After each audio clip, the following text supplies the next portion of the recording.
Hey, what's up guys, Reed here and welcome to ReadReborn.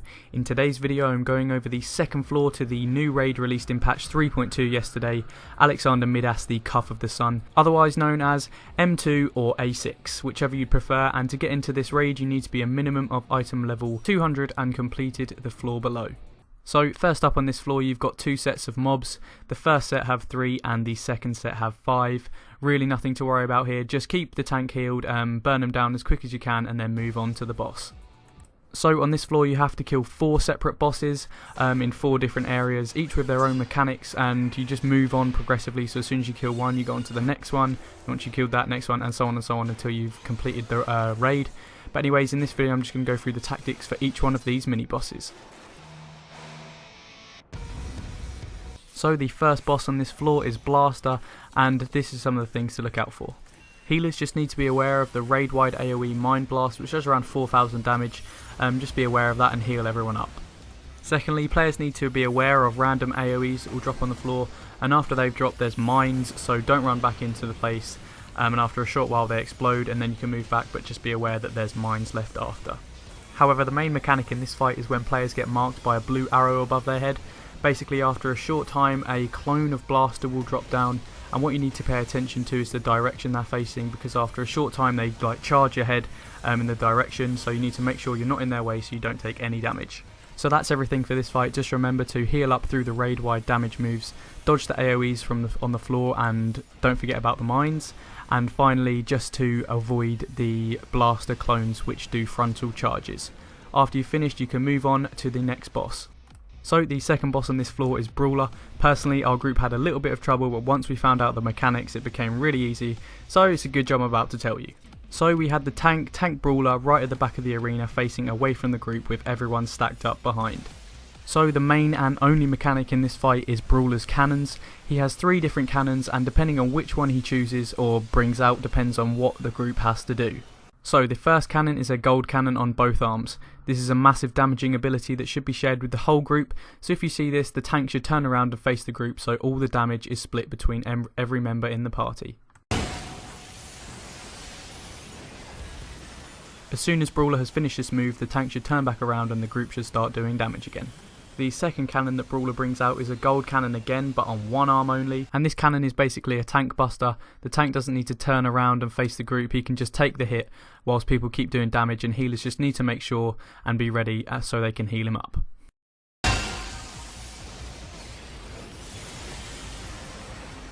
So the final cannon is an orange cannon on one arm.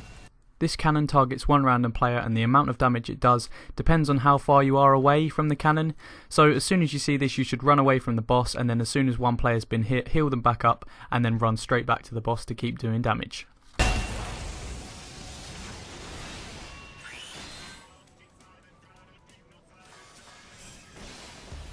So after defeating Brawler you come on to the penultimate boss on this floor, Swindler. So a first move to look out for in this fight is called Bioarithmetics, and this just does raid wide damage, causing around 5,000–6,000 damage to everyone, so just healers need to be aware of that and heal up afterwards. Next up, like once in this fight, one player will be targeted by a yellow circle, and this is just like the arrows in the Sephiroth fight. Everyone needs to gather in and split the damage between them, and luckily I just managed to survive with 3 people in the circle. And a final move to look out for in this fight is when the boss casts height, and it will change the levels of the floor and players will get a debuff. Depending on what colour debuff you get depends on what height of floor you should stand on. If you get the purple debuff you should go on the lower levels, and if you get the red debuff you should go on the higher levels. So after all of this you will be on the final boss and face the Vortexer.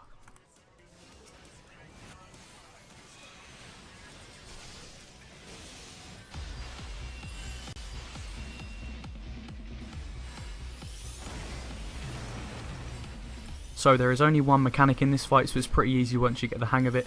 The boss is going to cast Elemental Hammer and drop some AoEs on random players, which are like fire, and one player in the party is going to get a water buff. That one player with the water buff needs to run into one of the fire AoEs, and that will put it out and also drop like a water tornado. Soon after that, random players are going to be targeted by Shiva's Ice Rings. One player needs to freeze the water tornado and the rest of the players need to just move away from the other party members. So now the water tornado is frozen, it's turned into like a rock, boulder, iceberg thing, and that means when the boss casts Libra Flash, everyone has somewhere to run, and you just have to stand behind the boulder until his move's over, otherwise everyone dies and then you can go back onto the boss. But that's the main mechanic. One small other move to look out for is Super Cyclone. It does around 2,500 damage to everyone in the party and knocks everyone back, so players just need to be aware of that, and so do healers, and just heal everyone up afterwards. So that is the whole fight. The mechanics just repeat. Just remember that whoever has the water debuff to run in the fire, then freeze the water tornado and then hide behind the iceberg boulder thing for the Libra Flash. If you follow all those steps, you would have killed the boss and completed the Cuff of the Sun. Anyway guys, that is my guide over. I hope you enjoyed it and found it useful.